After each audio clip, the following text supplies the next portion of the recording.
The Market Gate from Miletus, one of the centerpieces of Berlin's Pergamon Museum.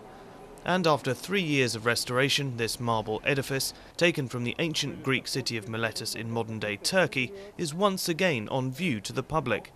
You can clearly see the new from the old. The work has been done over the past 3 years is visible, and we've left them in this provisional state.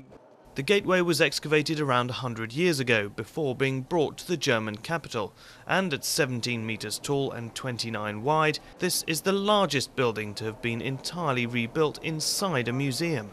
It represents the architecture of Imperial Rome, but in an area which was culturally Greek, which then became an integral part of the Roman Empire. The marriage of both Greek and Roman elements in the architecture works particularly well. This is not the gate's first facelift.